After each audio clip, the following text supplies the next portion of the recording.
Hey everyone, it's Jason here from Higher Gravity.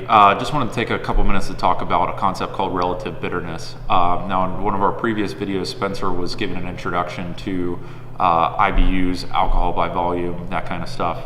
One of the things that I see quite a bit here in the store is people will be scared off immediately by a beer that has a high IBU level. They see something over 70 or 90 or 100, they're immediately turned off thinking it's going to be overly bitter, which is not always the case.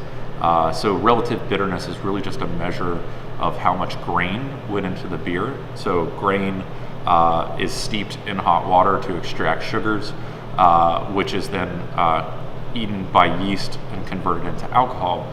So as a general rule, if we see something with a high alcohol level, we know that they probably used a significant amount of grain, which in itself is relatively sweet, and then hops are used to balance that out. So have a couple of my OG friends in here from Dogfish Head. So 60 Minute is a 6% 60 IBU beer, and then 90 Minute is a 9% 90 IBU beer. And as I was mentioning, the 90 Minute will probably a lot of times turn somebody off because they'll see that 90 IBUs, think it's extremely bitter.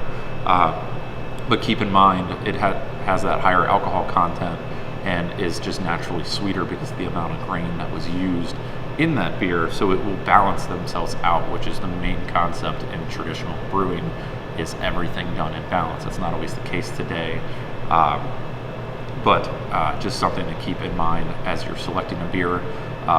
Don't get scared off just by the IBU. Kind of take both the ABV and IBUs into account together. That's it for me today. Again, my name's Jason. Cheers.